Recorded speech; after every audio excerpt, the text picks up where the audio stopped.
Supreme court का नागरिकता पर बहुत बड़ा आदेश। जी हाँ, बहुत बड़ा आदेश। और अब कोई नहीं कहेगा कि कागज तो दिखाना पड़ेगा। आपको याद होगा, कुछ समय पहले की बात है, भारत में जब नागरिकता अधिनियम लागू करने की बात सरकार ने की तो उस वक्त में कितना बड़ा विरोध प्रदर्शन हुआ पूरे देश में, तमाम प्रोटेस्ट हुए। लोगों से कहा गया कि आपको कागज दिखाने होंगे और तमाम जो चीजें उस दौरान में हुई, इंटरनेट तक बंद कर दिए गए, तमाम तरह के विरोध हुए, हिंसात्मक विरोध भी हुए।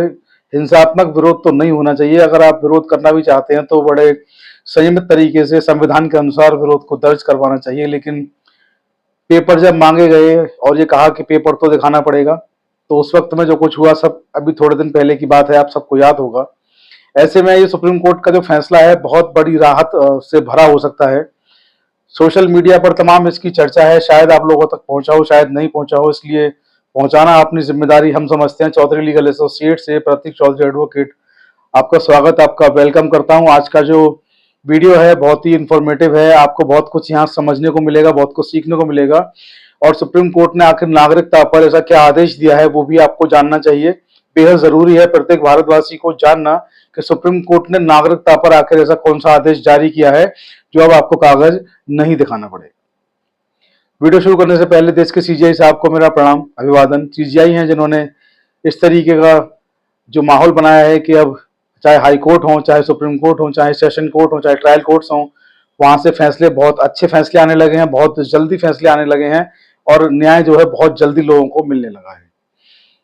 प्रधानमंत्री मोदी जी का तीसरा कार्यकाल शुरू हो चुका है, तमाम योजनाओं को लेकर वो काम कर रहे हैं। इधर राहुल गांधी नेता विपक्ष बने हैं, वो भी तमाम मुद्दों पर संसद में सरकार को और मोदी जी को घेरते हुए नजर आते हैं आपको। इधर दिल्ली के मुख्यमंत्री अरविंद केजरीवाल दिल्ली की जेल से, तिहाड़ जेल से सरकार चलाने वाले भारत के पहले और इकलौते मुख्यमंत्री बन गए हैं। इन सब के बीच में जो खबर है, जो ये एक आदेश है सुप्रीम कोर्ट का, बहुत अहम हो जाता है क्योंकि कुछ समय पहले की बात है, सीएनआरसी यानी कि नागरिकता अधिनियम की बात जब हुई तो ये कहा गया कि तमाम पेपर दिखाने पड़ेंगे आपको। अफवाहें भी बहुत सारी इस मामले में उड़ी, अफवाहों की बात हम नहीं करेंगे। तो इस मामले को आप लोग पूरा, इस आज के वीडियो को पूरा सुने और ज्यादा से ज्यादा लोगों तक इसको फॉरवर्ड जरूर करें, क्योंकि आपके और हमारी दोनों की नैतिक जिम्मेदारी है कि ज्यादा से ज्यादा तक इस चीज को पहुंचाएं, जिससे कि ज्यादा से ज्यादा लोगों को इसका लाभ मिल सके। तो आइए शुरू करते हैं, आखिर मामला है क्या। तो मैं आपको बता दूं कि ये आदेश जो है, मैं थोड़ा सा ब्रीफ आपको पढ़कर सुना देता हूं। असम के एक शख्स की नागरिकता को लेकर सुप्रीम कोर्ट का फैसला जो है आजकल चर्चा में बना हुआ है। मोहम्मद रहीम अली नाम के शख्स का ये मसला है, जो असम जो राज्य है वहां पर पैदा हुए। तो रहीम अली का जन्म बारपेटा जिले के डोलुर गांव में हुआ।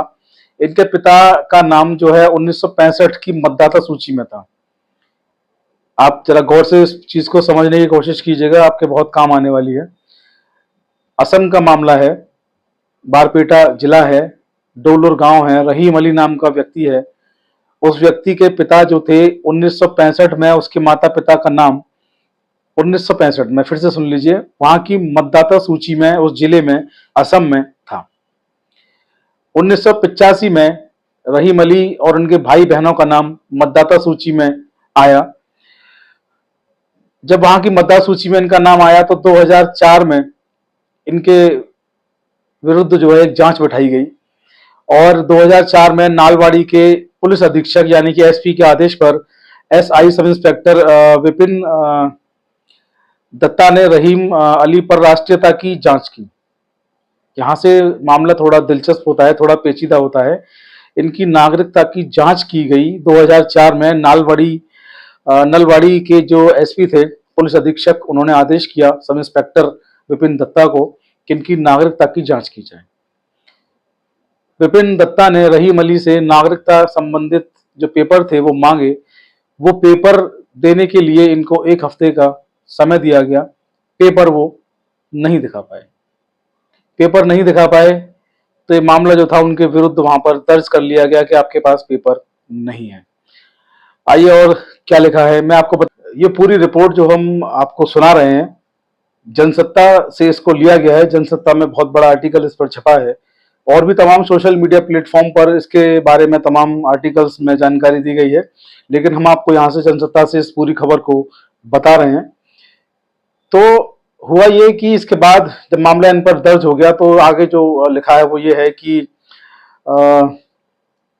फॉरेन ट्रिब्यूनल में इस मामले को ले जाया गया, और फॉरेन ट्रिब्यूनल में जब ये मामला पहुंचा तो वहां भी इनसे कहा गया कि आप पेपर दिखाइए। वहां पर इन्होंने जो पेपर दिखाए उसमें कुछ स्पेलिंग मिस्टेक थे, कुछ नाम की जो वर्तनी जिसको बोलते हैं, ग्रामर जिसको बोलते हैं, कुछ नाम की ग्रामर जो थी वो गड़बड़ थी। तो इन चीजों को लेकर के फॉरेन ट्रिब्यूनल जो था उन्होंने जो है इनको विदेशी घोषित कर दिया। आप सोचकर देखिए, एक व्यक्ति जो हिंदुस्तान में रहता हो, जो भारत में रहता है, जो भारत का नागरिक है, जिसके माता पिता भी भारत की नागरिकता 1965 में वोटिंग लिस्ट में उनका नाम है, उस व्यक्ति को नाम स्पेलिंग गलत होने के कारण और नाम में ग्रामर जो है वो गलत होने के कारण उसको फॉरेन ट्रिब्यूनल ने विदेशी घोषित कर दिया। इसके बाद ये मामला सुप्रीम कोर्ट पहुंचा। सुप्रीम कोर्ट पहुंचा तो एक बार फिर से इनको जो है कहा गया फॉरेन ट्रिब्यूनल को कि एक बार फिर से आप इन पेपर्स की जांच कर लें। उन्होंने एक बार फिर से इन पेपर्स की जांच करी तो फिर से उन्होंने यही कह दिया कि इनकी स्पेलिंग मिस्टेक है नाम की, और इनकी जो उच्चारण वर्तनी है, ग्रामर है नाम की, वो गलत है। इनको फॉरेन ट्रिब्यूनल ने फिर से जो है विदेशी घोषित कर दिया। 2 बार जब ये विदेशी घोषित हो चुके, उसके बाद मामला सुप्रीम कोर्ट पहुंचा, और सुप्रीम कोर्ट में जो जस्टिस हैं मैं आपको बता दूं, सुप्रीम कोर्ट में जस्टिस विक्रमनाथ और जस्टिस एहसानुद्दीन अमानुल्लाह की खंडपीठ ने इस पर सुनवाई की, और इस सुनवाई में जो कुछ भी हुआ, बहुत उसके जो परिणाम आपको मिलेंगे, पूरे देश पर आपको उसके परिणाम देखने को मिलेंगे। तो इसमें जो कुछ हुआ मैं आपको थोड़ा और पढ़ के सुना दूं। इस सुनवाई में जो मुकदमा डिस्पोजल हुआ, मुकदमे का निस्तारण जो हुआ, तो जब से इनको परेशानियां शुरू हुई, जब से इनके खिलाफ एफआईआर जांच वगैरह हुई, और जब तक इनका ऑर्डर आया, लगभग 20 साल इस मामले में हो चुके। 20 साल बाद इनको न्याय मिला रहीम को, और रहीम को जो न्याय मिला उनके हक में फैसला दिया गया। सुप्रीम कोर्ट ने कहा फॉरेन ट्रिब्यूनल की धारा 9 के मुताबिक उस शख्स को अपनी नागरिकता से जुड़े दस्तावेज दिखाना जरूरी होता है जिस पर विदेशी होने का आरोप हो। आप समझिएगा इस बात को, बहुत अच्छी यहाँ पर बात कही सुप्रीम कोर्ट ने। सुप्रीम कोर्ट ने स्पष्ट शब्दों में कहा फॉरेन ट्रिब्यूनल जो है उसकी जो धारा 9 है वो कहती है कि कोई शख्स जो है अपने दस्तावेज तब दिखाएगा जब उस पर आरोप हो, शक नहीं। आरोपी अगर कोई व्यक्ति होगा तो उसे अपने नागरिकता से जुड़े दस्तावेज दिखाना जरूरी होता है। जिस पर विदेशी होने का आरोप हो, सुप्रीम कोर्ट ने इस आगे ये भी कहा कि रहीम अली के खिलाफ एक भी सबूत नहीं है, कोर्ट में आरोप लगाने के साथ सबूत भी पेश किया जाना जरूरी होता है, सुप्रीम कोर्ट ने कहा। आप सोचकर देखिए सुप्रीम कोर्ट यहाँ पर कितनी गंभीर जो है टिप्पणियां सुप्रीम कोर्ट ने की हैं, इनके मायने आप समझिए क्या हैं कि आप केवल आरोप लगा रहे हैं, आप शक की बिना पर काम कर रहे हैं, आप आरोप लगा रहे हैं, लेकिन सबूत आपके पास नहीं है। पूरे मुकदमे में आप सबूत पेश नहीं कर पाए हैं, केवल आरोप आरोप आप लोग लगा रहे हैं। तो ये जो कुछ भी हुआ, रहीम अली के हक में फैसला गया, रहीम अली को 20 साल के बाद इंसाफ मिला और वो भारतीय घोषित हुए।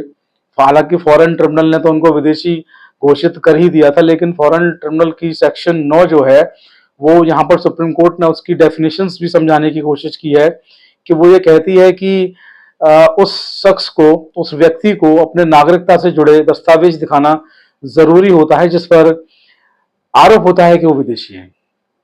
ठीक है, शक की बिना पर नहीं कर सकते, सबको एक साथ में नहीं कर सकते। जिस पर आरोप होता है कि विदेशी है, आरोपी व्यक्ति को दस्तावेज दिखाना है, सबको नहीं। सुप्रीम कोर्ट ने स्पष्ट किया, धारा 9 फॉरेन ट्रिब्यूनल की यही कहती है। आगे जनसत्ता में लिखा है, जनसत्ता की रिपोर्ट के मुताबिक जो लोग सीए एनआरसी यानी कि जो नागरिकता अधिनियम में जो लोग उसको लेकर जो लोग चिंतित हैं उनको बड़ी राहत देने वाला ये आदेश है, क्योंकि वहां भी नाम की स्पेलिंग और नामों में छोटी छोटी गलतियां हैं जिनको कि इस सुप्रीम कोर्ट के आदेश के अनुसार सुधारा जा सकता है। तो आप लोगों ने देखा कि इस आदेश में क्या है, आप लोगों ने समझा होगा कि आदेश में क्या है, कितना महत्वपूर्ण हो सकता है आदेश आने वाले समय में प्रत्येक भारतवासी के लिए। तो आप लोगों को बस यही कहना चाहूंगा कि हमने अपना फर्ज पूरा किया, आप लोगों तक इस आदेश को पहुंचा दिया। अब आप लोगों का फर्ज बनता है कि इसको फॉरवर्ड करें, शेयर करें, ज्यादा से ज्यादा लोगों तक इसको पहुंचाएं, क्योंकि ये आदेश जो है पूरे देश में एक अलग तरह का आदेश है, सुप्रीम कोर्ट से निकला आदेश है। इसलिए सरकार हो, चाहे केंद्र की सरकार हो, चाहे राज्य की सरकार हो, चाहे हाई कोर्ट हो, चाहे सेशन कोर्ट हो, सबको मानना बाध्यकारी है, क्योंकि आदेश देश की सर्वोच्च अदालत सुप्रीम कोर्ट से आया है।